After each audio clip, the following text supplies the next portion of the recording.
Welcome to Revenge Mangan. Today, I want to share a story that is close to my heart. It is a story about family, about the lines we draw between who belongs and who does not, and about the moment a quiet person finally decides to speak. My name is Natalie. By the time I turned 23, I had mastered a very specific skill. It is a skill that many of you might recognize, though we rarely talk about it. I had mastered the art of pretending that cruel jokes did not hurt. When you grow up adopted in a family that values appearances more than honesty, you learn this lesson very early. You learn to smile when you want to cry. You learn to laugh when your heart is breaking.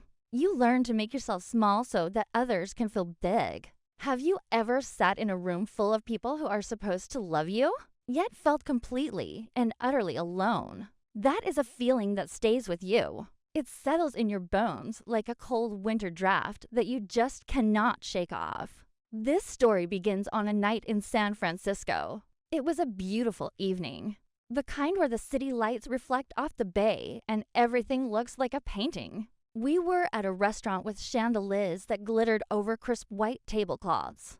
The air smelled of expensive perfume and roasted garlic. But I was not thinking about the view. I was not thinking about the food. I was just trying to survive another happy family dinner. I slid into my seat wearing a simple red dress. I remember that dress clearly. I had bought it on sale after working 3 night shifts in a row. It was the nicest thing I owned. As I smoothed the fabric over my knees, I told myself a little lie. I told myself that if I just smiled enough, if I just blended into the background enough, I could get through the night without a scar. But I knew my sister would be the star. Her name was Charlotte. Charlotte was everything I was not. She was loud. She was charming. She was beautiful in that effortless way that made waiters lean in a little closer and made teachers overlook her bad attitude. I had lived in her shadow for so long that the darkness almost felt natural. Do you remember what it was like to be young and to feel like you were just a supporting character in someone else's movie? That was my life. Charlotte was the main character. My parents were the adoring audience. And I was just the extra. The one they brought along out of obligation. The dinner started the way they always did. Loud conversation. Laughter that felt a little too sharp. Stories I had heard 1,000 times before. I focused on my water glass, watching the ice melt, counting the minutes until I could go home. Then, Charlotte stood up. She picked up her fork and tapped it against her wine glass. Clink, clink, clink. The sound cut through the chatter of the restaurant. Silence rippled out from our table. Heads turned. People at nearby tables glanced over, drawn in by her confidence. Charlotte loved an audience. She thrived on it. I felt my stomach tighten. It was a physical reaction, a warning bell ringing deep in my gut. I knew that look in her eyes. It was a glittering, predatory look. "I want to make a toast," she announced, her voice projecting clearly across the room. She held her glass of champagne high, catching the light of the chandelier. My parents beamed up at her. They looked so proud. "Cheers to our real family," she said. The words hung in the air for a split second. "To the blood that binds us," she continued, her smile widening. Then she turned. Her eyes drifted over my parents, over her friends, over the coworkers she had invited to witness her glory. Finally, her gaze landed on me, except the girl in the red dress, she added, her lips curling into a smirk. "She is just adopted." Laughter burst around me like a firecracker. It was not just my parents. It was her friends, her coworkers, people I barely knew. They all laughed. They threw their heads back and chuckled as if it were the wittiest thing they had ever heard. For a second, my fork hovered halfway to my mouth. Time seemed to slow down. I could see the open mouths. I could see the crinkled eyes. I could hear the specific pitch of my mother's giggle. Heat rushed to my face. It burned my cheeks, my neck, my ears. I felt stripped bare, but I did what I had been trained to do. I forced my jaw to move. I forced myself to chew. I swallowed food that suddenly tasted like Ash Dot. I had heard variations of that joke my whole life. Natalie was the buy one get one free special. We got Natalie so Charlotte would have someone to practice on. Don't worry, she's not really one of us. I had heard it all. I had swallowed it all. But this time, something felt different. Maybe it was the setting. Maybe it was the fact that strangers were watching. Or maybe it was just time. There is a saying that I think about often. The axe forgets, but the tree remembers. Charlotte was the axe. She swung her words carelessly, chopping away at my dignity. And then she moved on, forgetting she had ever struck a blow. But I was the tree. I bore every mark. I stared at my plate while the echoes of their amusement bounced off the walls. I looked at my hands, resting on the white tablecloth. They were shaking, just a little. Have you ever watched a room laugh at your pain and wondered if you were the only sane person there? Have you ever looked at the people who raised you and realized they were not protecting you? They were joining in. I told myself to breathe. In and out. In and out. Just get through it. I whispered in my mind, don't make a scene. Don't be sensitive. Don't ruin the night. That was the script I had been given. That was the role I was supposed to play. The grateful orphan. The silent punching bag. But as the laughter died down and the conversation resumed, a cold calmness settled over me. It was not anger. Anger is hot. Anger is loud. This was something else. It was the quiet realization that the contract had been broken.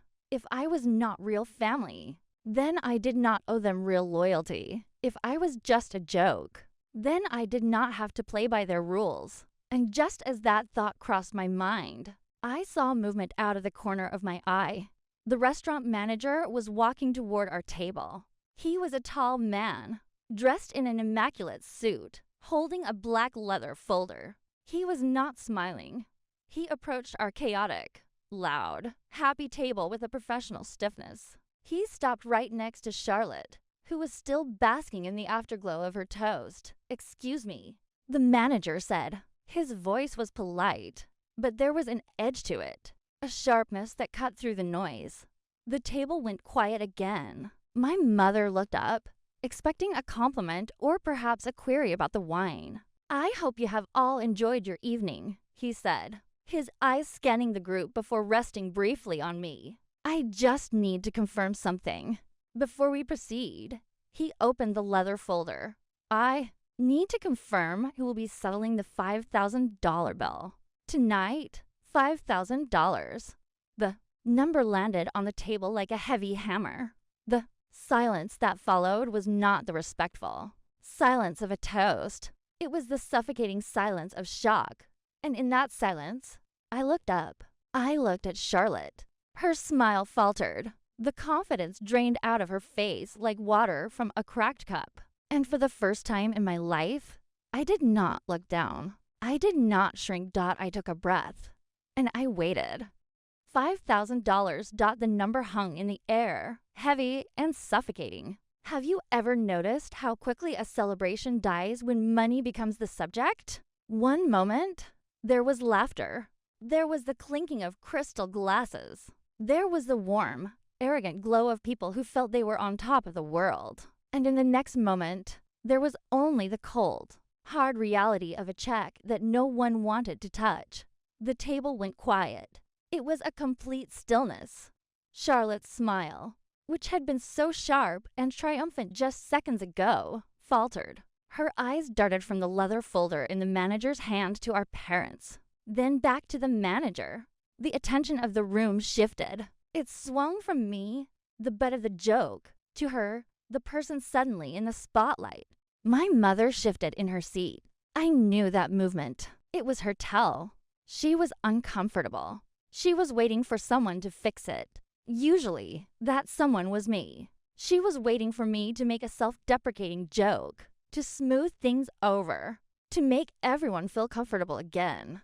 That is what I had always done. I was the peacekeeper. I was the buffer. But not tonight. I don't know exactly what snapped in that moment. Maybe it was the years of being the punchline. Maybe it was the memory of being 10 years old and crying in my room while they laughed downstairs. Or maybe it was just the way my mother looked at me, expecting me to absorb the blow one more time. Instead of shrinking, I straightened my back. I turned to the manager. I let a small, deliberate smile curl my lips. It felt strange on my face. This smile. It felt dangerous. She will. I said. My voice was calm. It did not shake. I pointed my thumb directly at Charlotte. Let her and her real family handle it. I continued, my voice carrying clearly to the silent tables around us. After all, I am just adopted, right? This is a celebration for the real family. The room seemed to freeze. A server dropped a spoon somewhere behind us. The clang of metal on tile echoed like a gunshot. Charlotte's face drained of color. It went past pale. It went gray. The weight of my words and the weight of that $5,000 check landed squarely in her lap. She had wanted a joke. She had wanted a laugh. I had just given her a punchline she could not control. For a few long seconds, the whole restaurant seemed to hold its breath. The manager stood there, impassive, waiting. His question still hung in the air. Charlotte stared at the bill like it might explode if she touched it. She let out a laugh, but it was brittle. It was the sound of glass breaking. "You are kidding, right?" she said. Her voice was sharp, pitched high with forced amusement. She looked around at her friends, begging them with her eyes to laugh with her. "Natalie, sit down. Don't be weird." "I didn't make it weird," I replied. I kept my hands folded in my lap.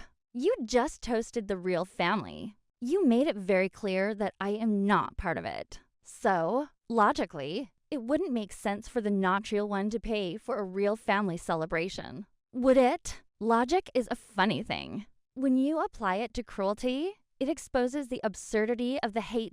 My mother jumped in then. She wore a tight, panicked smile, the kind she used when neighbors asked too many questions. "There is no problem," she told the manager, her voice fluttering. "We are just joking. We will handle the bill." She reached for her purse, desperate to buy back the silence. But the manager did not move. He did not hand her the folder. He looked at my mother. Then he looked at Charlotte. And then he looked at me. "With respect, ma'am," he said evenly. "Jokes about someone not being real family, especially when they are adopted, are not exactly harmless."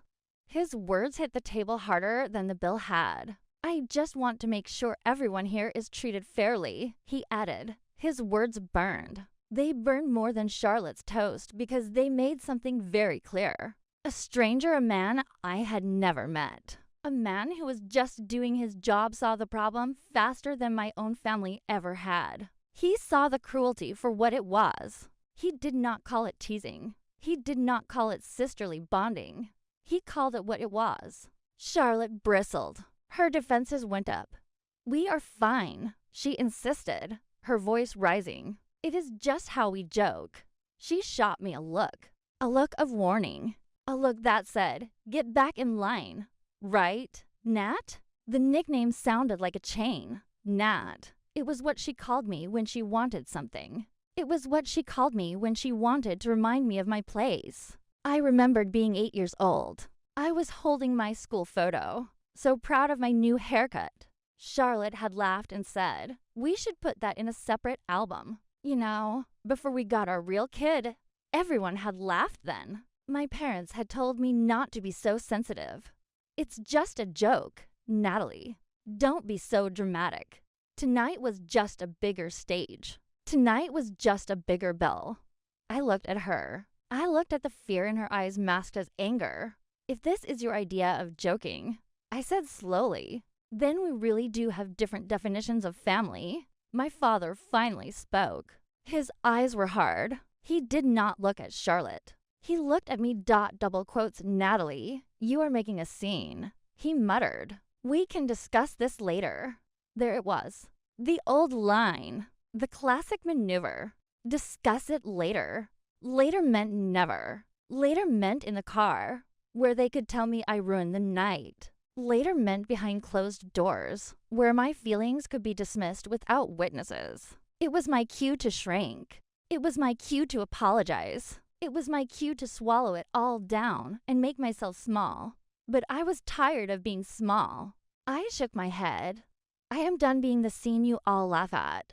I answered, have you ever realized, in one single instant, that keeping the peace has only ever meant keeping yourself quiet? Keeping the peace meant me suffering so they could be comfortable. Charlotte scoffed louder. She turned to her friends, trying to win the crowd back.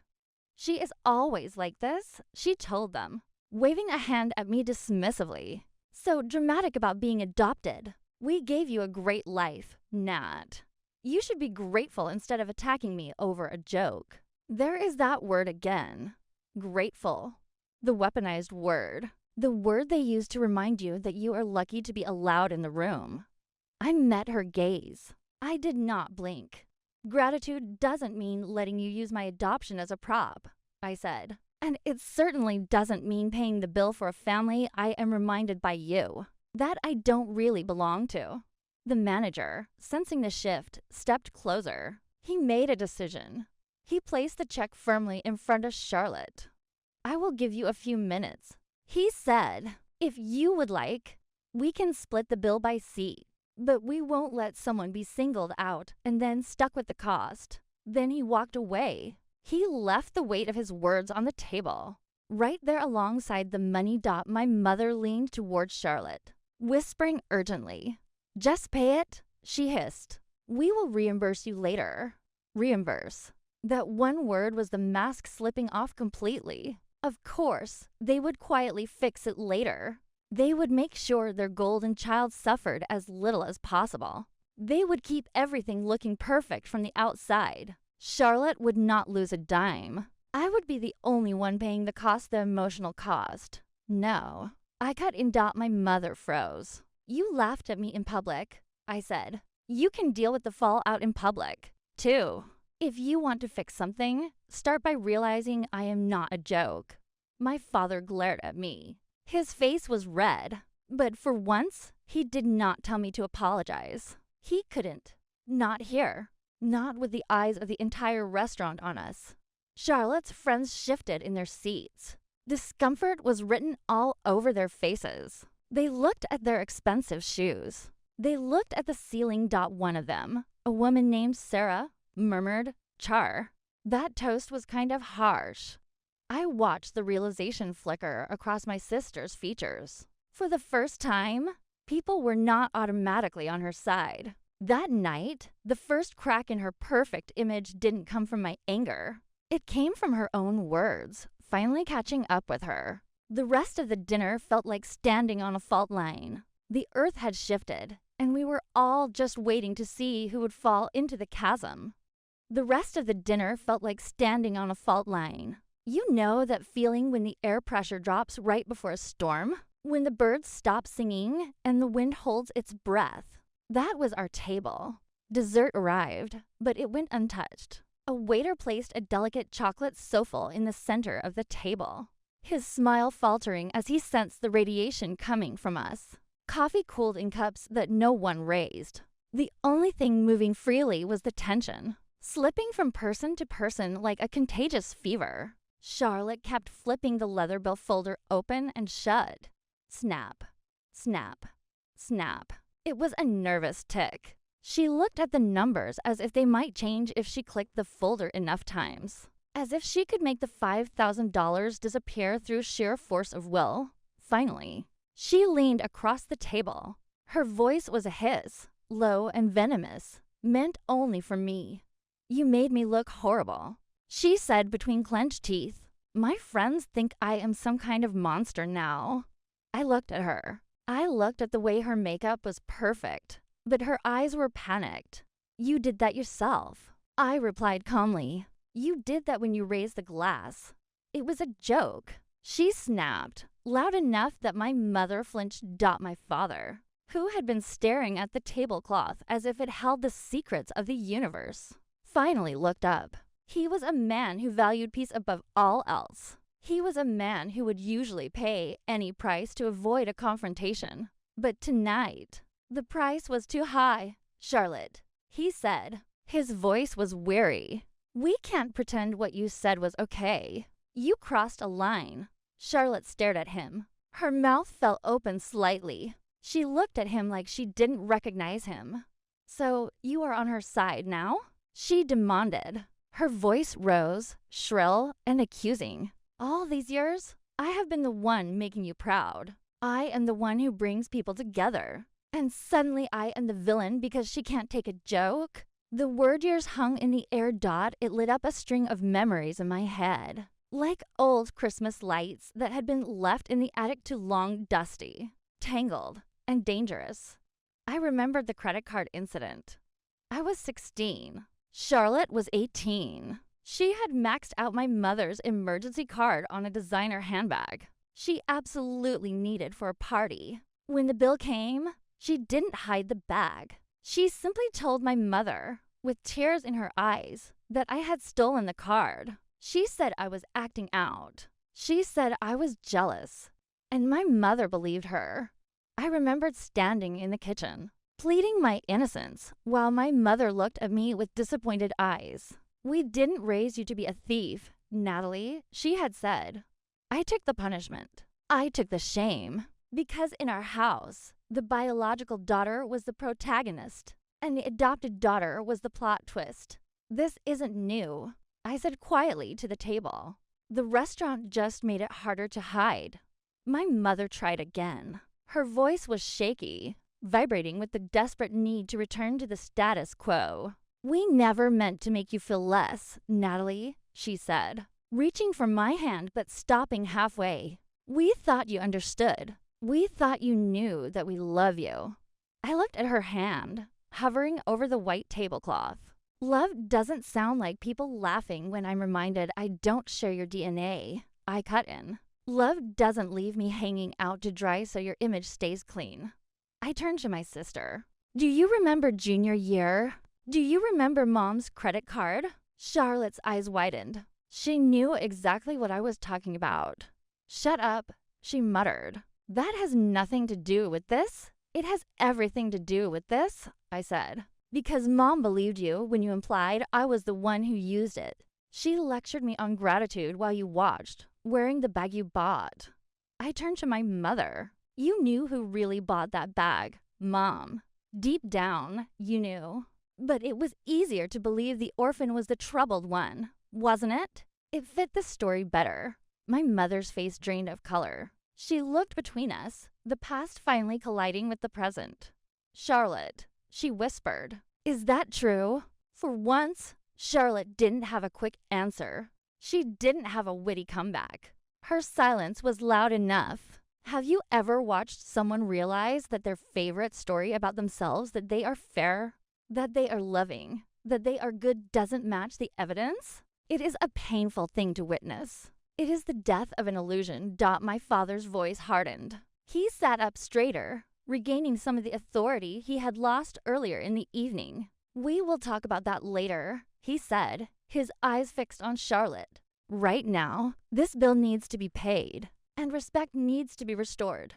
He gestured to the manager, who reappeared almost instantly, as if he had been orbiting nearby, waiting for the signal. Split the check, my father told him. His tone was businesslike. Half on our card, half on my daughter Charlotte's card. He paused, then pointed at me. Natalie's meal goes on ours. It was a gesture, a small one, an attempt to fold me back into the safety of the parental unit. But I shook my head. No, I said. Put mine separate.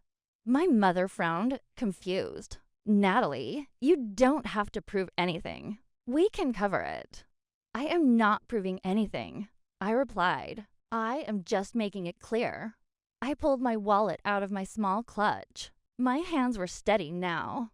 I am not here out of obligation. I am not here out of charity. I am here because I chose this family. But if that choice isn't mutual, I need to know.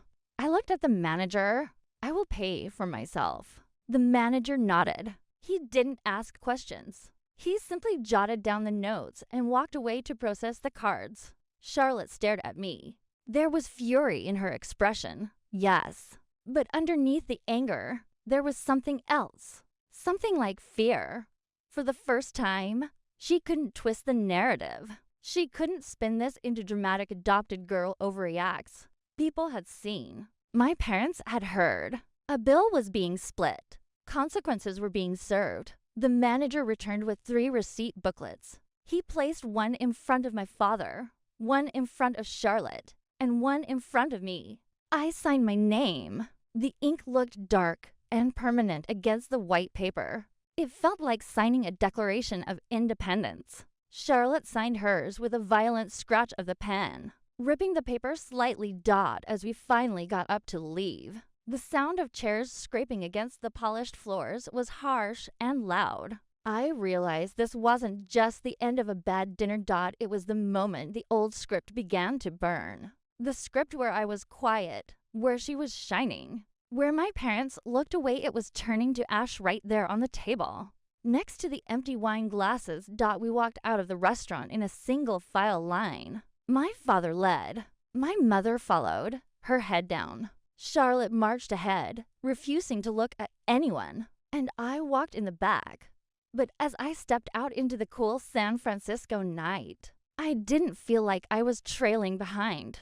I felt like I was walking away. Have you ever walked out of a room and realized you might never be able to walk back in the same way again? The valet brought the car around. The drive home was waiting, and if I thought the dinner was quiet, I was not prepared for the silence of that car ride. It was the kind of silence that screams. The drive home was quiet in the loudest way possible. San Francisco passed by in a blur of amber streetlights and fog. I sat in the back seat, pressed against the cold leather, watching the city smear across the window. In the front seat, my parents were silhouettes, rigid and unmoving. Beside me, Charlotte sat like a statue carved out of ice, staring straight ahead. Her jaw set so hard I could see the muscle jumping in her cheek. No one rushed to break the silence. It felt like the air inside the car was filled with gas, and speaking too soon might be the spark that triggered another explosion. We drove past the piers, past the darkened storefronts, the familiar landmarks of a city we all called home, but experienced so differently. Eventually, the pressure became too much. Charlotte's composure cracked. "I can't believe you let her do that to me," she burst out. She didn't turn to look at me. She leaned forward, thrusting her face into the gap between the front seats, addressing the only court of appeal she had ever known our parents. Dad, Mom. She destroyed me in front of everyone. My friends are never going to forget this. Do you know how humiliating that was? My father kept his eyes on the road. His knuckles were white on the steering wheel. "You destroyed yourself the moment you made that toast," he said evenly. His voice lacked its usual softness. It was the voice of a man who was tired of smoothing things over.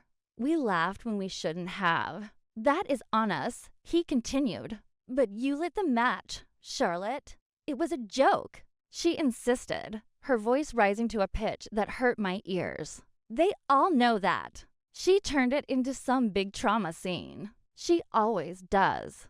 I turned my head slowly to look at the back of her head. I turned it into honesty. I said, my voice was quiet, but in the confined space of the car, it sounded booming. "You are just not used to hearing it said out loud." My mother twisted in her seat to look at me.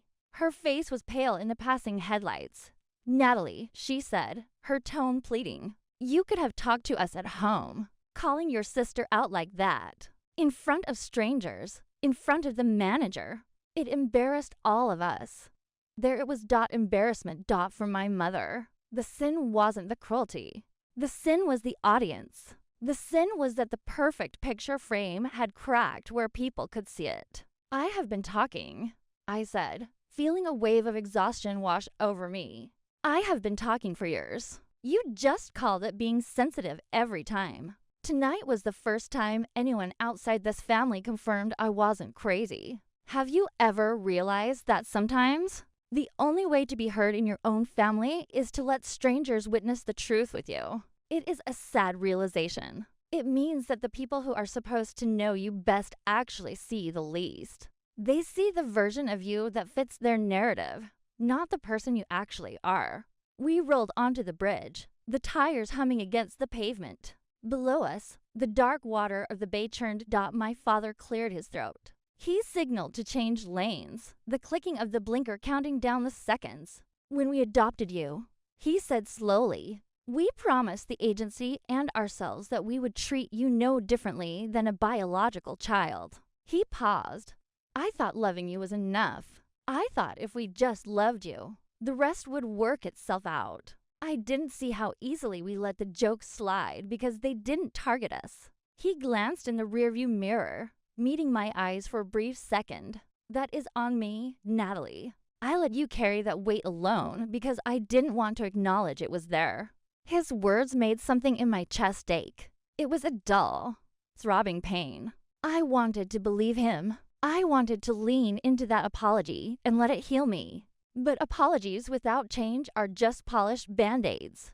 They cover the wound, but they don't stop the bleeding. Charlotte scoffed. She slumped back into her seat, crossing her arms over her chest. So now I am the bad guy, and she is the saint, she muttered. Great. You two have always babied her because you feel guilty. I laughed softly. I couldn't help it. The irony was so thick it was suffocating. Babied me? I repeated. Charlotte, you have spent years reminding everyone that I should be grateful to even be here. You have spent years treating me like a guest who overstayed her welcome, and they let you do it.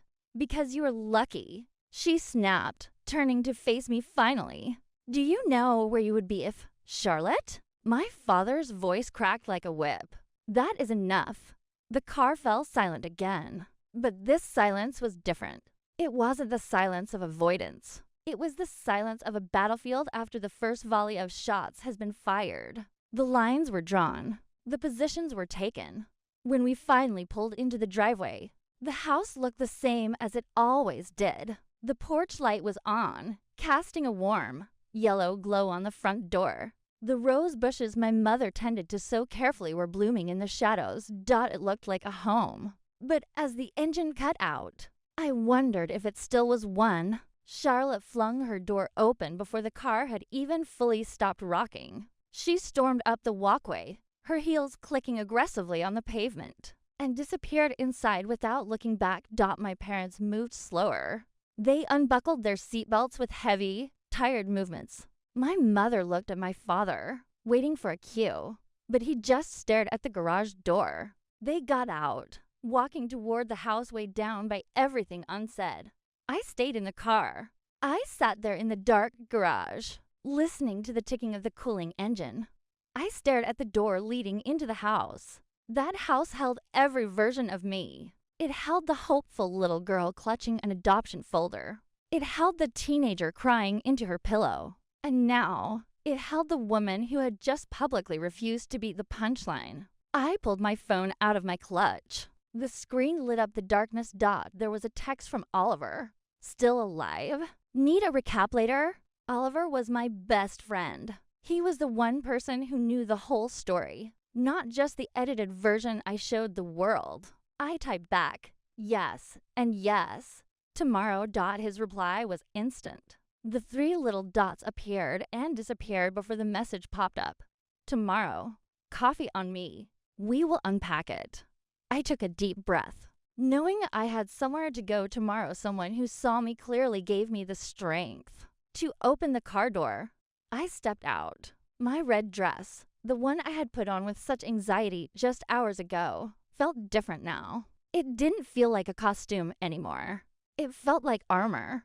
I walked up the path to the front door. The porch light bathed me in that soft, familiar glow. And right there, with my hand on the doorknob, I realized something simple but terrifying. If things stayed the same after tonight, it would be because I chose to stay. For 23 years, I had thought I was trapped. I thought I had to endure the jokes and the cruelty because this was my family, and I had nowhere else to go. But the manager had given me a choice. The bill had given me a choice. I turned the knob and pushed the door open, And for the first time in my life, as I stepped across the threshold, I wasn't sure if I was walking in or if I was just beginning the long process of walking out. The days immediately following that dinner felt like moving through a house made of eggshells. On the surface, our routines stayed the same. I went to work. My mother watched her evening game shows. The volume turned up just a little too high to fill the silence. My father read his newspaper, turning the pages with aggressive snaps. But underneath the mundane rhythm of daily life, the air was wired. It hummed with unresolved tension. Charlotte barely spoke to me. When she did, it was usually a muttered comment under her breath as she passed me in the hallway. Something about me loving attention or enjoying the drama. My parents ping-ponged between awkward kindness offering me extra helpings at dinner and careful distance, as if they were afraid that looking at me too closely might shatter the fragile peace. Instead of letting the tension suffocate me, I decided to treat it like a sign. Have you ever looked at a difficult situation and realized it wasn't a trap, but a doorway? I realized I had two choices. I could sink back into my old role, the one where I apologized for taking up space. Or I could use this fracture as a doorway into a different life. That is what I told Oliver at our coffee shop the next day.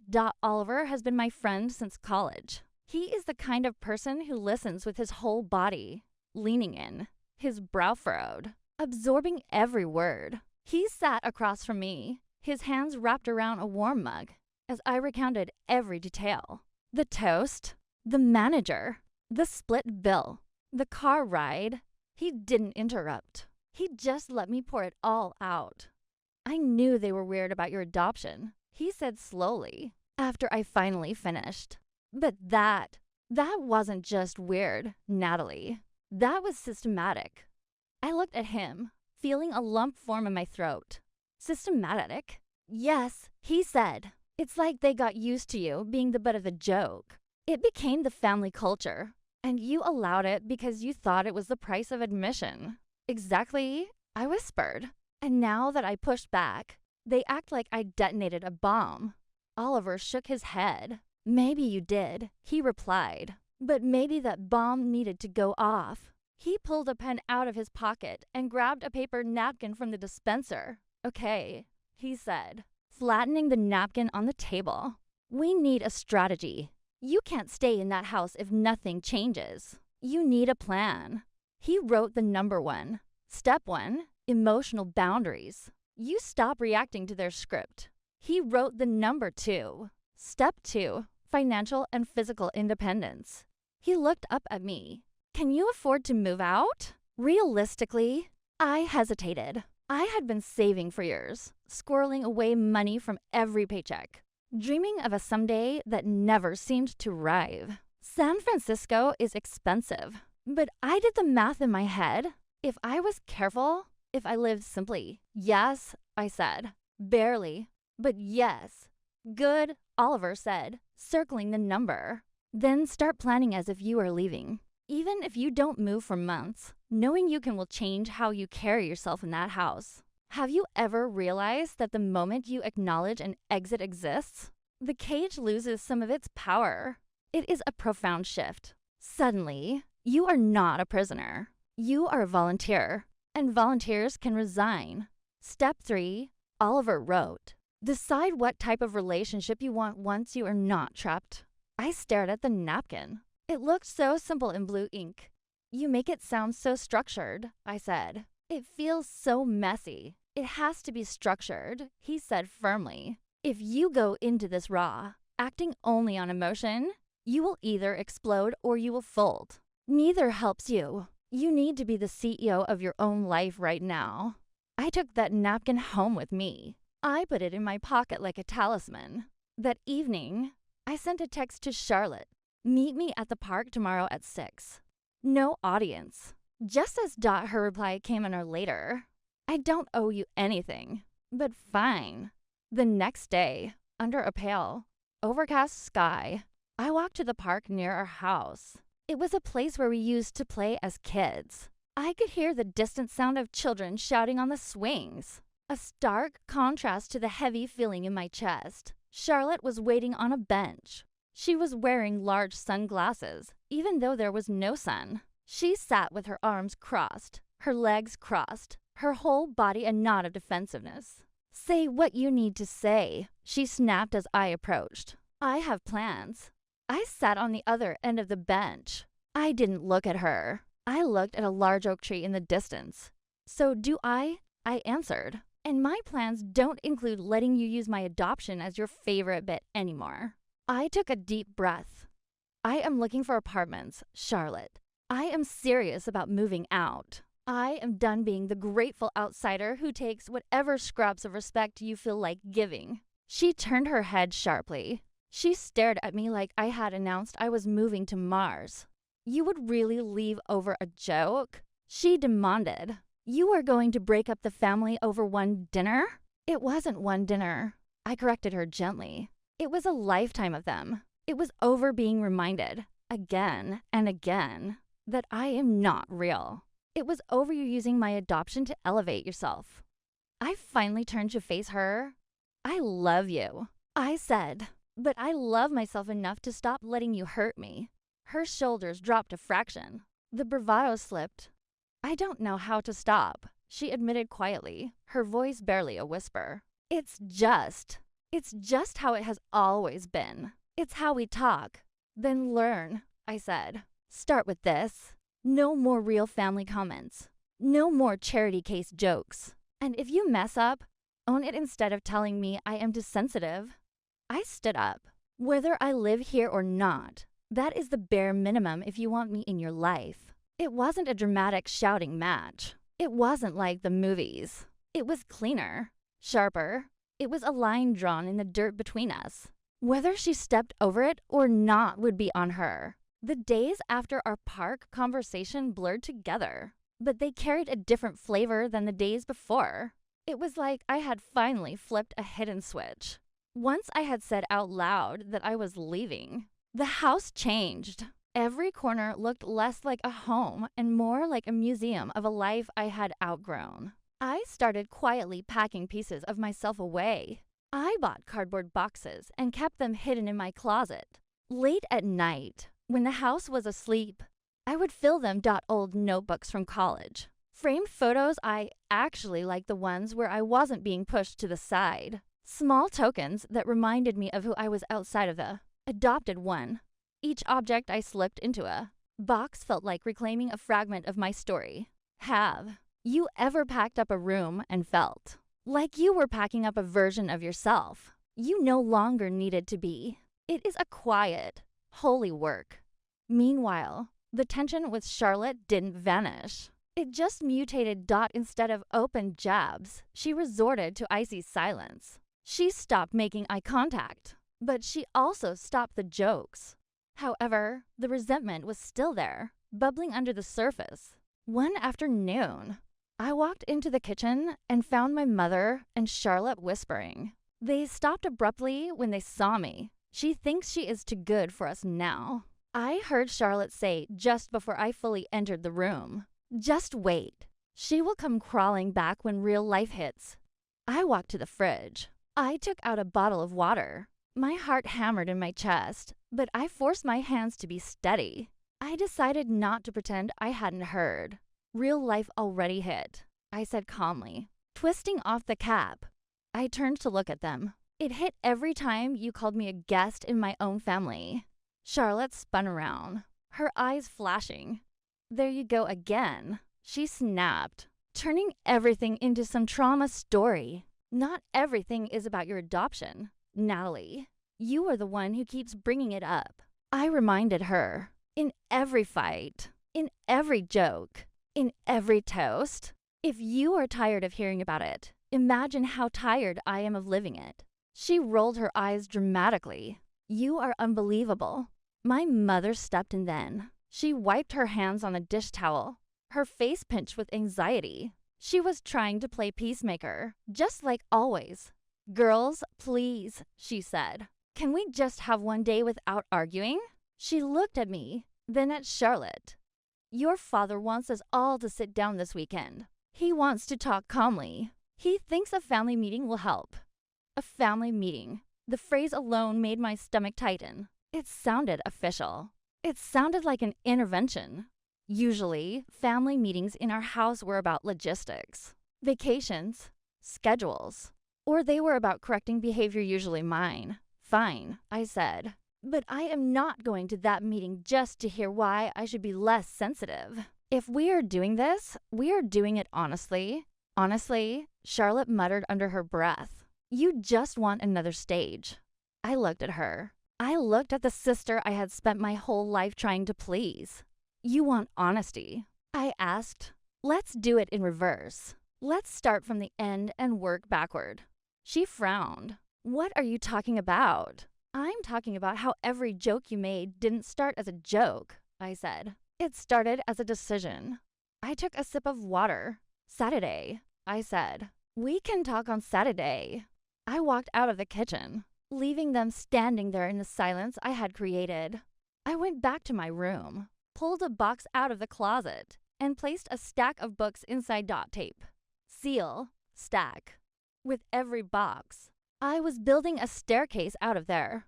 And for the first time, I wasn't looking down. I was looking up.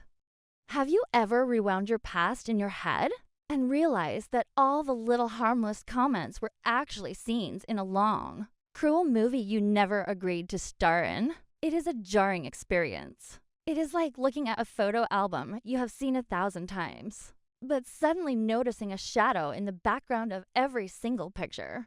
I did not let the conversation end in the kitchen that day. I couldn't. Walking away felt like retreating, and I was done retreating. I turned back to face Charlotte.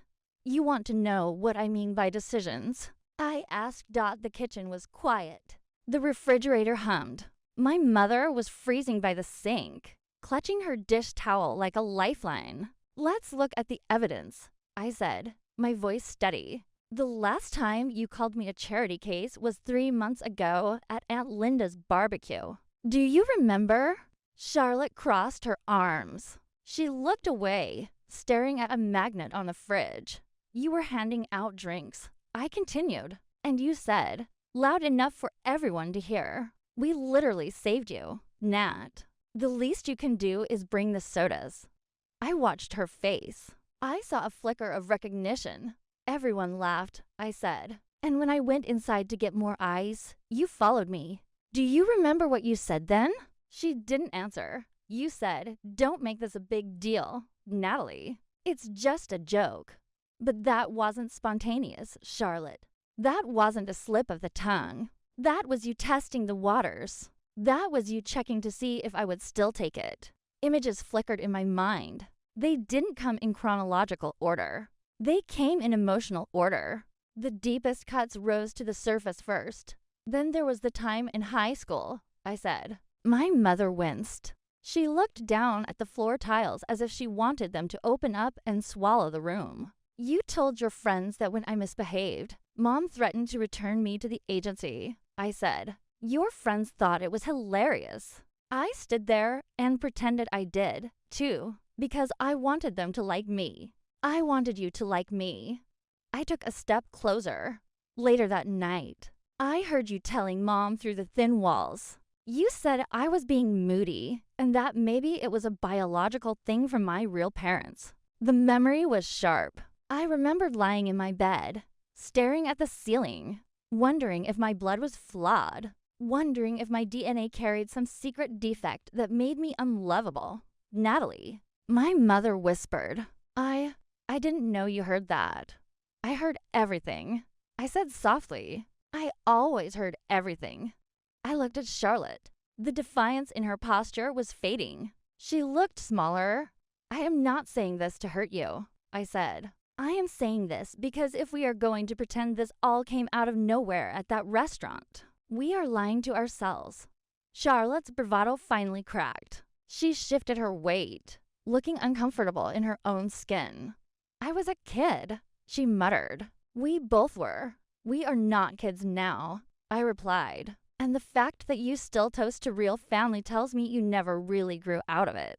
You never stopped needing to put me down to feel safe.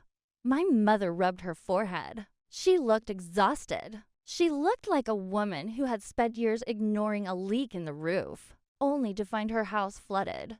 "This is exactly why your father wants a meeting," she said. "He is right. We can't keep having these half arguments in hallways and kitchens."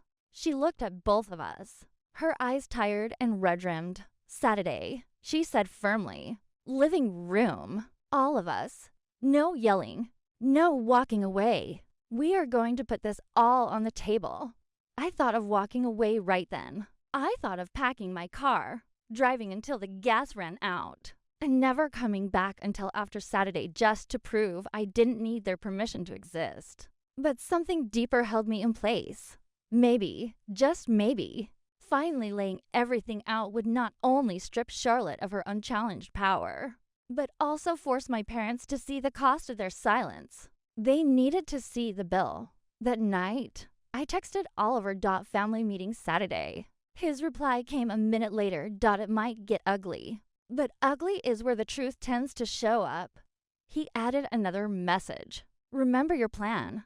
Boundaries. Independence. Then decision.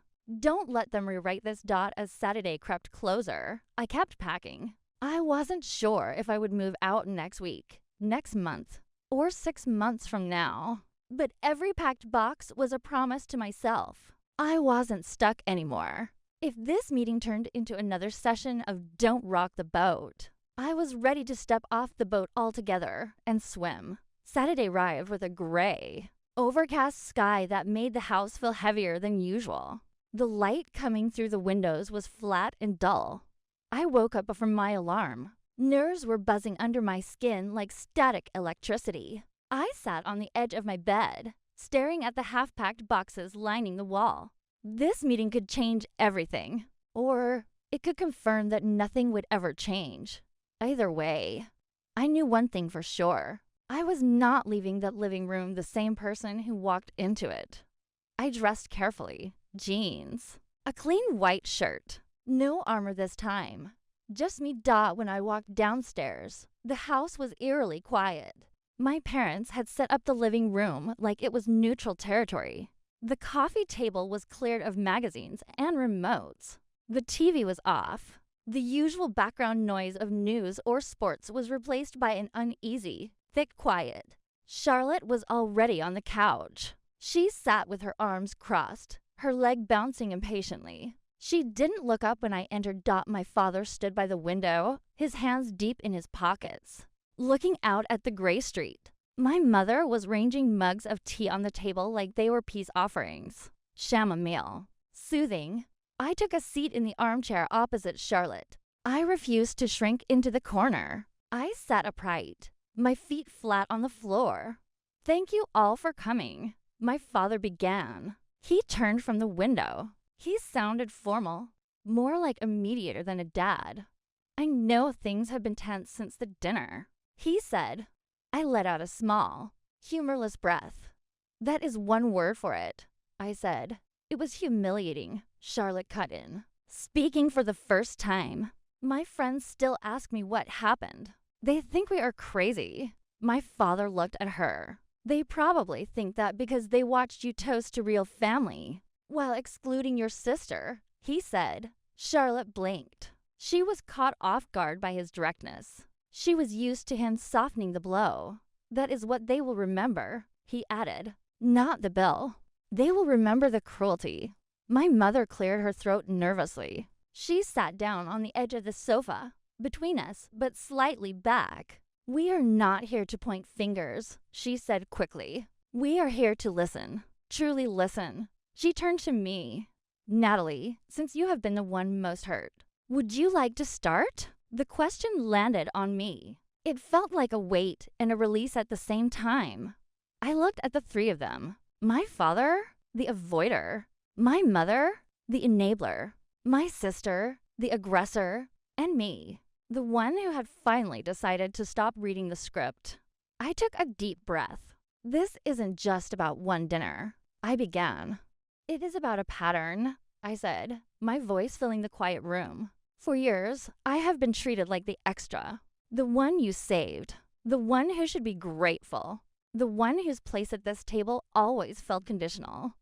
I I looked at my mother. She was twisting her wedding ring, round and round. You taught me that my role was to be the easy one. I continued. Because I was adopted, I felt I had to earn my keep. I had to be better behaved, quieter, more appreciative than a biological child ever has to be. And Charlotte knew that. I shifted my gaze to Charlotte. She was staring at the wall, her jaw tight. You were allowed to make jokes about my adoption. I said, about being returned, about not being real. And the response from this family was always the same. I paused, letting the silence settle. Laughter. My father closed his eyes. And then came the follow-up.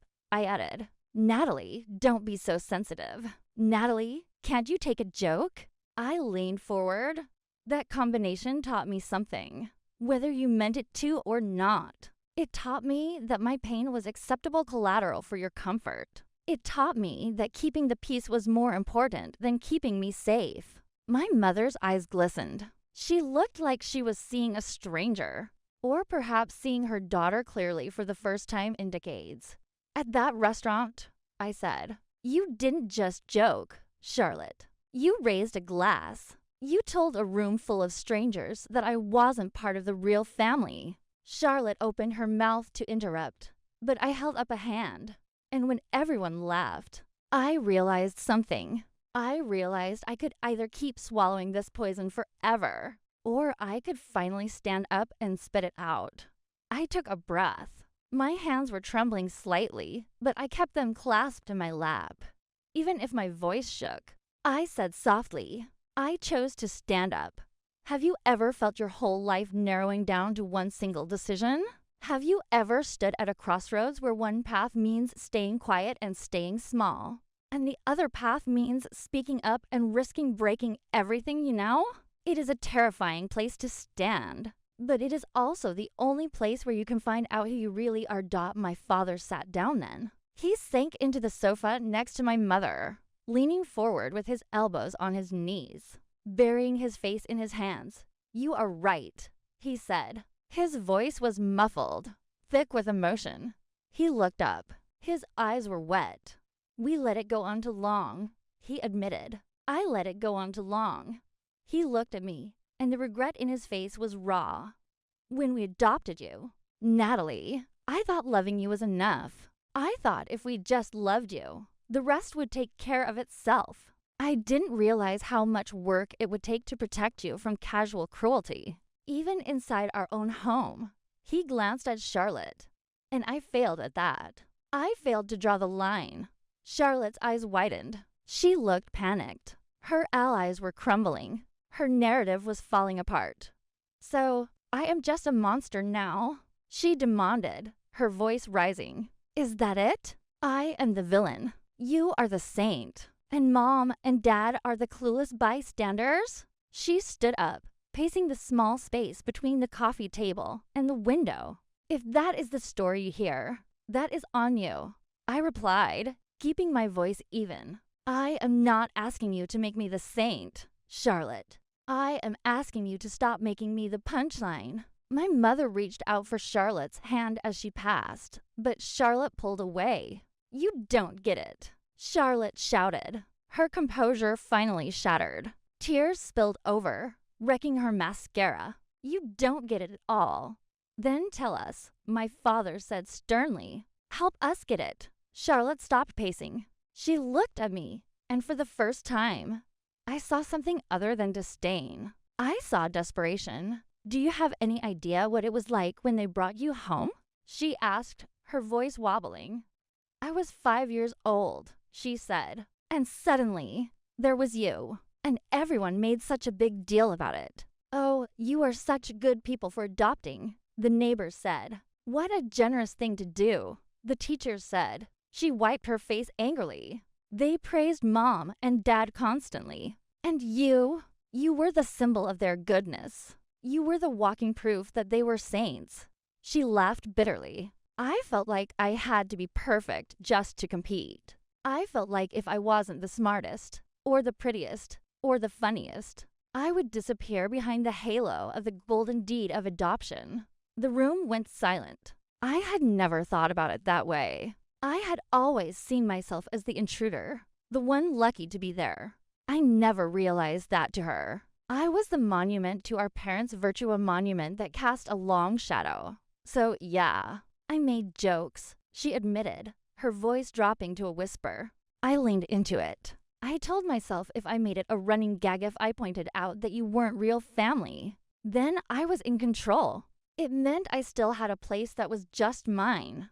She looked at me, her eyes shining with tears. I thought if I kept you in this little box where you were just the lucky one, then I could be the irreplaceable one. For a moment, I saw her. I didn't see the polished, cruel woman who had humiliated me in restaurants. I saw a scared 5-year-old girl who didn't understand why the attention had shifted, who had clawed for significance in the only way she understood. It didn't excuse the cruelty. It didn't erase the years of pain, but it explained the wound. You could have just talked to me, I said softly. My heart ached, not just for myself, but for the wasted years, for the sisters we could have been if we hadn't been pitted against each other by insecurity and silence. I was right here this whole time, Charlotte. Tears slipped down her cheeks. I didn't know how, she admitted, and by the time I was old enough to know better, the jokes were just who I was. I didn't know how to be your sister without them. My mother was crying softly now, holding a tissue to her mouth. My father looked like he had aged 10 years in 10 minutes. Here is the thing, I said, standing up to meet Charlotte's gaze. You are not the only one who built an identity around this. I took a step toward her. I spent years being the adopted one, the grateful one, the quiet one, the one who didn't rock the boat. I thought if I just proved myself enough, I would stop feeling like a guest. I straightened my shoulders. I am done with that role. I am resigning. I looked at my parents, then back at Charlotte. I am not asking for more love than you got, Charlotte. I am asking for equal respect. And if you can't give me that, if you can't look at me without seeing a threat to your own place in this family, then I can't stay in this house pretending everything is fine. My mother's head snapped up. What do you mean can't stay? She asked, panic edging into her voice. I met her gaze. I have been looking at apartments, I said. I haven't signed anything yet, but I will soon. The words hung between us like a drawn curtain. This was my final act of revenge. Not screaming, not dramatic ultimatums, but a simple, quiet declaration of independence. So, you are just leaving? My mother whispered. After everything, I am not leaving to punish you. I said gently, I am leaving to protect myself, because I can't heal while sleeping under the same roof where my worth is up for debate. My father closed his eyes for a moment, absorbing the blow. Then, slowly, he nodded. I understand, he said. And that was the moment the dynamic shifted forever. He didn't tell me I was overreacting. He didn't ask me to reconsider. He treated me, finally, like an adult who had the right to choose her own peace. But Charlotte wasn't done. She wiped her eyes, her face hardening again as the vulnerability faded, replaced by the old defensive armor. So that's it? She said, you win. You get the apology. You get the moral high ground. And now you get to leave us feeling guilty? I looked at her, and I felt a wave of sadness. It isn't about winning, Charlotte, I said. That is the problem. You have always thought this was a competition. I just wanted a sister. I turned and walked toward the door. I am going for a walk, I said. I think we all need some air. I walked out of the living room, out of the house, and back into the gray afternoon dot, but this time, I didn't feel the weight of the house on my shoulders. I felt lighter. I had said the thing that couldn't be said. I had broken the seal. And as I walked down the street, feeling the cool wind on my face, I realized that the hardest part wasn't leaving. The hardest part was accepting that they might let me go. Have you ever held a key in your hand and felt that it weighed more than everything you were leaving behind? A key is a small piece of metal. It is cold. It is jagged. But when I held the key to my new apartment for the first time, It felt like I was holding a weapon against the past. A weapon that cut the cords binding me to a house where I had to audition for love. The week after the family meeting was a blur of logistics. I didn't wait for permission. I didn't wait for them to ask me to stay. I found a studio apartment in the Richmond district. It was small, barely big enough for a bed and a desk, and it smelled faintly of old books and lemon polish. But it had a window that looked out onto a quiet street, and most importantly, the name on the lease was mine. Just mine. When I told my parents I had signed the papers, the reaction was not the explosion I had feared. It was a quiet, mournful resignation. My mother went into overdrive. It was her way of coping. If she couldn't fix the emotional damage, she would try to fix the apartment. "You will need dishes," she said, bustling around the kitchen, pulling out plates I had never seen her use, and towels, and a good vacuum. "Natalie, do you have a vacuum? You can't live in dust, Mom," I said gently, stopping her hand as she tried to force a blender into a box. "I have what I need. I want to buy my own things." She looked at me, her eyes welling up again. "I just want to help," she whispered. I feel like I am sending you away with nothing." "You aren't sending me away," I corrected her. "I am going, and I am taking myself. That is not nothing." My father was different. He became the foreman of the move. He checked the tires on my car. He brought me a toolkit, a heavy red box filled with hammers, screwdrivers, and a tape measure. "You need to know how to fix things," he told me, handing it over. His voice was gruff, but his hands lingered on the handle. "If a pipe leaks, if a hinge is loose, you need to know how to handle it." I looked at him. I knew he wasn't talking about pipes. "I know, Dad," I said. "I'm learning." "I know you are," he replied. He looked at the boxes stacked in the hallway. "You are stronger than we gave you credit for.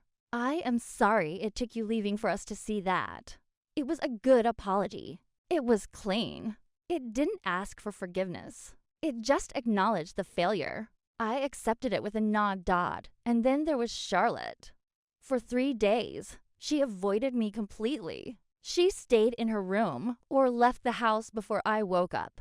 The silence from her end of the hall was heavy, but it wasn't the hostile silence of before. It was the silence of someone who has lost their footing. On the final day, the day the moving truck was parked outside, I was in my bedroom. The walls were bare. The closet was empty.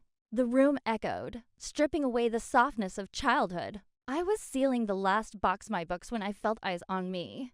I turned around. Charlotte was leaning against the doorframe. She wasn't wearing her armor, no makeup, just a baggy sweatshirt and leggings. She looked young. She looked like the sister I used to try to impress. We stared at each other for a long moment. The air between us was filled with the ghosts of 1,000 jokes. "So," she said. Her voice was flat. "You're really doing it." "I really am," I said. She looked around the empty room. She looked at the rectangle of dust on the carpet where my dresser used to be. "Mom is a wreck." "You know," she said. "I know," I replied. "She thinks she failed you." "She did," I said calmly. "And so did Dad. And so did you. But I am the one who has to live with the result. So I am the one fixing it." Charlotte flinched. She picked at a loose thread on her sleeve. "I didn't think you would actually go," she admitted. "I thought you were bluffing. I thought you would do the dramatic speech and then stay. That's what I would have done." "I know." I said, "That is the difference between us, Charlotte. You play to the audience. I am just trying to find a quiet place to sit." She looked down at her feet. "I'm not going to help you carry boxes," she muttered. I almost smiled. It was so petty, so classic Charlotte, but it lacked the venom. It was her way of holding onto a shred of dignity. "I didn't ask you to," I said. "Oliver is here." As if on cue, Oliver's voice boomed from the driveway. "Ready for the heavy stuff?" Charlotte stepped back from the doorway to let me pass. But as I picked up the box of books, she spoke again. Nat? I stopped. I didn't turn around. Yeah, the toast, she said. Her voice was quiet. At the restaurant. I had written a different one. A nice one. But then I saw you sitting there in that red dress, looking so separate. And I wanted to see if I could make you react. She paused. I guess I got what I wanted. Yes, I said, walking through the doorway. You did. Be careful what you wish for, Charlotte. I walked past her, down the stairs, and out the front door. The drive to the new apartment was short, but it felt like crossing an ocean. Oliver followed me in his truck. We unloaded everything into ours. When the last box was inside, Oliver ordered pizza. We sat on the floor of my new living room, surrounded by cardboard towers, eating pepperoni slices off paper napkins. The sun began to set, casting long, golden shadows across the barewood floor. How does it feel? Oliver asked, wiping tomato sauce from his lip. I looked around. There was no furniture yet. No curtains. Just boxes and potential. It feels quiet, I said. Is that good? It is the best sound I have ever heard. I smiled. That night, after Oliver left, I locked the door. I turned the deadbolt. Click. I was alone. There was no one to make a joke at my expense. No one to remind me of my debt. No one to split a bill with. I unrolled my mattress on the floor. I didn't have sheets on it yet, just a blanket. I lay down and stared at the ceiling of my new life. My phone buzzed. It was a text from my mother. Did you get there safe? The house feels very empty. I looked at the message. I thought about replying immediately, soothing her anxiety, telling her not to worry. That was the old Natalie, the peacekeeper. Instead, I put the phone down. I would answer in the morning. Tonight. The emptiness wasn't something to be filled. It was something to be savored. Have you ever realized that revenge isn't always about hurting the people who hurt you? Sometimes, the greatest revenge is simply removing your ability to be hurt by them. I closed my eyes. For the first time in 23 years, I wasn't waiting for the other shoe to drop. I wasn't waiting for the punchline. I was just sleeping. But as I drifted off, I knew this wasn't the end. Leaving is the physical part. Staying gone, staying independent when the guilt comes knocking, that is the mental part. And I had a feeling the knocking would start sooner than I expected. Have you ever realized that when you stop playing your part in a dysfunctional play, the other actors don't know what to do with their lines? They stumble. They panic. And eventually, they try to force you back onto the stage, not because they miss you, but because without you, the scene doesn't work. The first month in my new apartment was a lesson in silence. I learned the sound of my own coffee machine. I learned the rhythm of the streetlights outside my window. I learned that I could spend a Tuesday evening reading a book without waiting for a door to slam or a passive-aggressive comment to land. But I also learned that toxic systems hate a vacuum. My phone became a battlefield of soft power.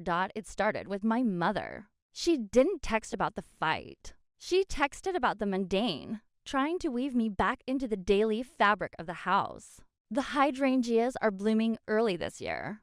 Dad can't figure out the new remote. He misses his tech support. I made that lasagna you like. There is so much left over. Should I bring some by? It was tempting. God, it was tempting. It is so easy to mistake neediness for love, especially when you have spent your whole life starving for it. I wanted to say yes. I wanted to go over, fix the remote, eat the lasagna, and pretend the last month hadn't happened. But I looked at my red toolkit, the one my father gave me sitting in the corner of my living room. Fix your own pipes. He had said, I'm busy tonight, Mom. I would text back, maybe next week. Next week became the new boundary. It was a shield. Then, the invitation came. It wasn't a casual text. It was a phone call from my father. Natalie, he said, his voice sounding older than I remembered. It's your mother's birthday next Sunday. We are having a small dinner. Just us, please. The please was heavy. It carried the weight of the empty chair at their table. Okay, I said, after a long pause. I will be there, but I am driving myself, and I can't stay late. Understood, he said. Just come home. I am coming for dinner. Dad, I corrected him gently. I am not coming home. I have a home. There was a silence on the line, a painful acknowledgement. Right, he said softly. I'll see you Sunday. Sunday arrived. I drove to the house where I had learned to walk, to read, to hide. I parked in the driveway, but for the first time, I didn't reach for my old house key. I walked up the path, stood on the porch, and rang the doorbell. It was a small act, but it felt monumental. I was a guest. Guests knocked. My mother opened the door. She looked smaller. Her smile was bright, brittle at the edges. Natalie, she exclaimed, reaching out to hug me. She held on a little too tight, a little too long. Oh, I am so glad you made it. Come in, come in. I stepped inside. The house smelled the same lemon polish and roasting chicken. The photos were still on the mantelpiece, but the air felt different. The tension wasn't gone. It had just changed shape. It was no longer the sharp tension of conflict. It was the fragile tension of people walking on ice. Charlotte was in the living room. She was sitting in the same spot where the family meeting had happened. She looked up when I entered. Hey, she said. Hey, I replied. There was no hug, no snarky comment about my outfit, just a wary nod. She looked tired, without me there to absorb the negative energy. I wondered where it had gone. Had it turned inward? Had the house turned on itself? Happy birthday, Mom, I said, handing her a small gift bag. It was a scarf, impersonal, but kind. It's beautiful, she said, stroking the silk without really looking at it. Sit down. Dad is pouring wine. Dinner was surreal. We sat at the same table where I used to try to make myself invisible. My father asked me about my job. My mother asked about the apartment. Is it safe? Do you have enough light? They were trying so hard. They were performing normal family. But here is the thing about growing up.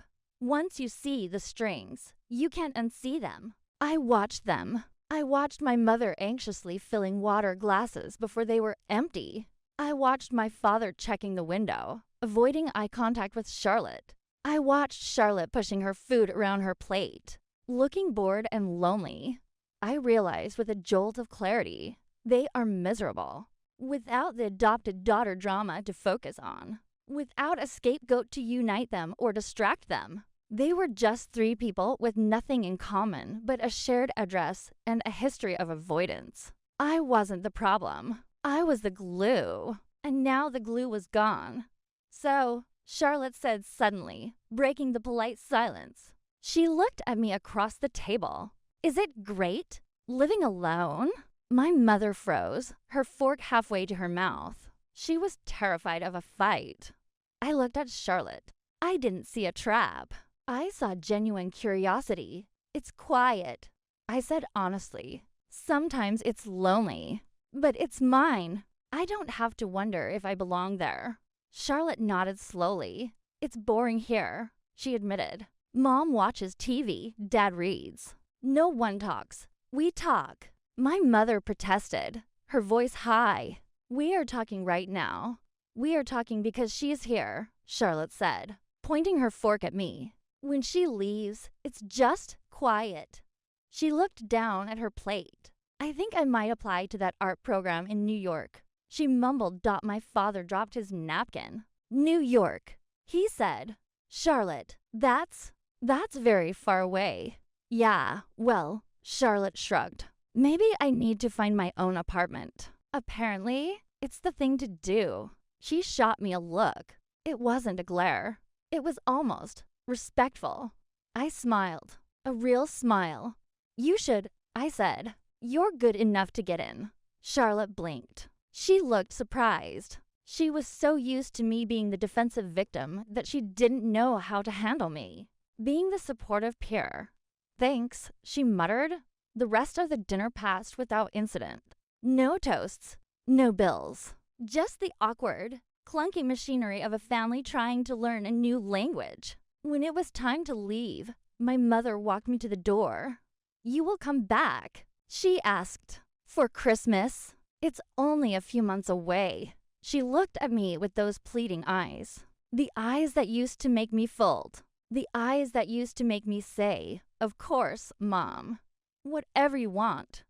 I put my hand on her shoulder. "I'll check my schedule, Mom," I said gently. "We can talk about it closer to the date." It wasn't a no, but it wasn't a yes. It was a maybe. And for the first time, the power to turn that maybe into a yes or a no belonged entirely to me.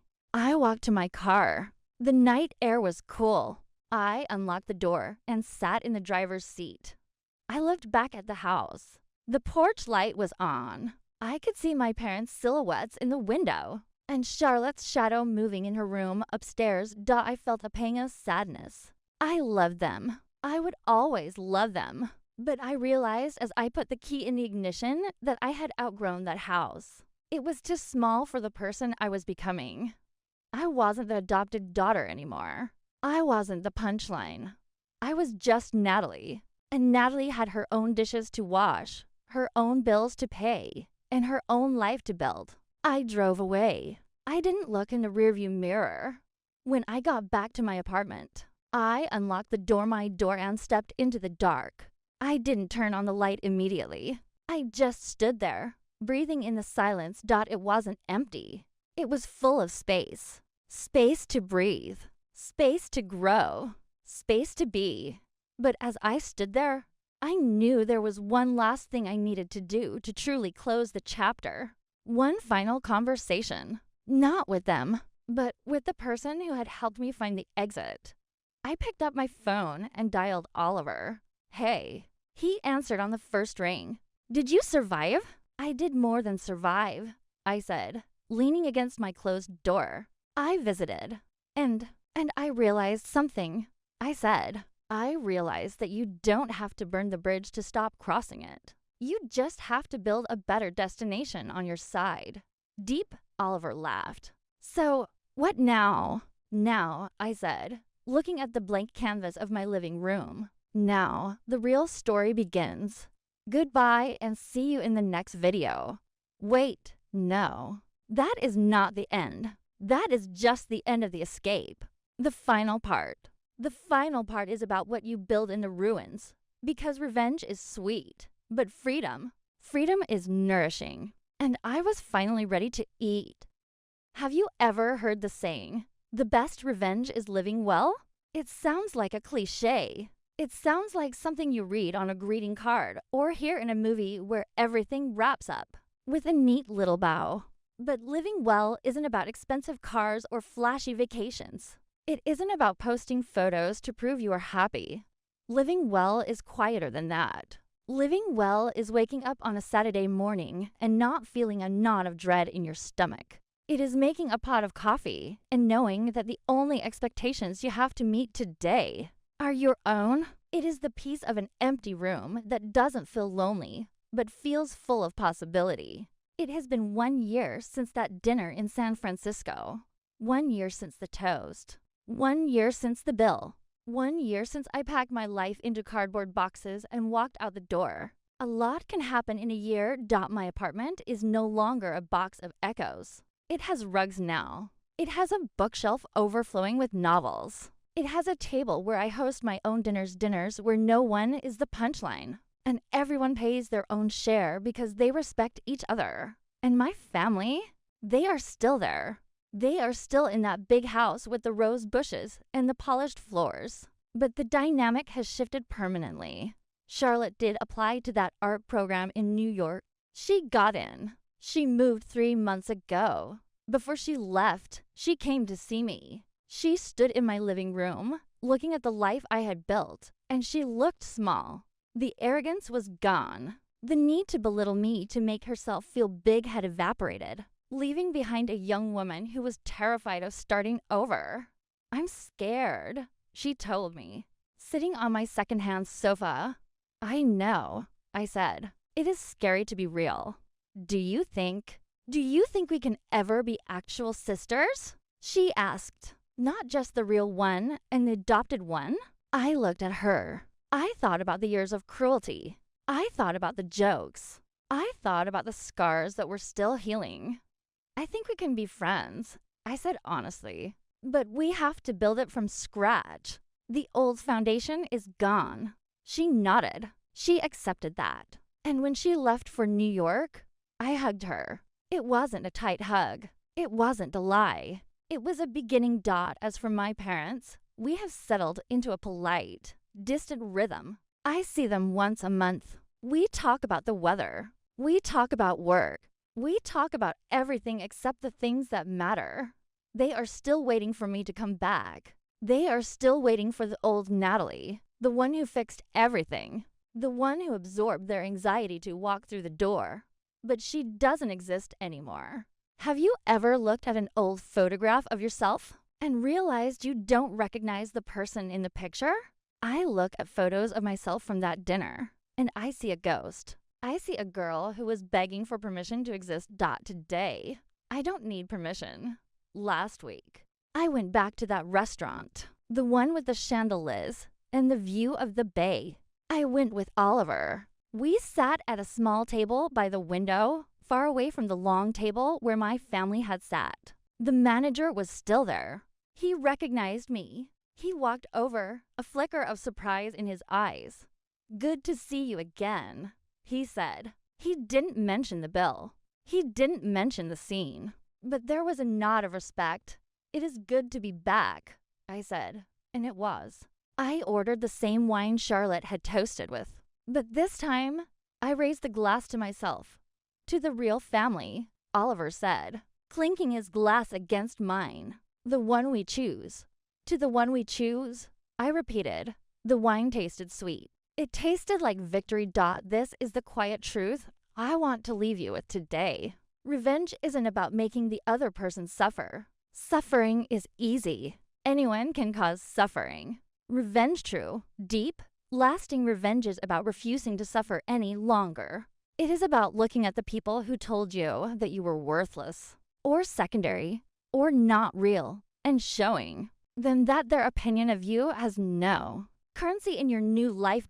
It is about taking the bricks they threw at you and using them to build a house they can't get into. I am not angry anymore.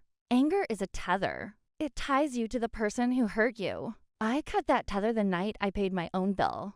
Now, I am just free. And freedom is a rhythm. It is a slow, steady breath. In and out. In and out. It is the sound of a key turning in a lock that belongs only to you. Thank you for listening to my story. It wasn't an easy one to tell. But I hope it helps someone out there who is sitting at a table where they don't feel welcome. I hope it helps you realize that you can stand up, you can ask for the check, and you can walk out the door. Our team at Revenge Mangan is dedicated to creating powerful, meaningful storylines that explore family conflicts, emotions, and personal growth. We want to remind viewers that these are fictional revenge stories built only to share life lessons and positive educational messages.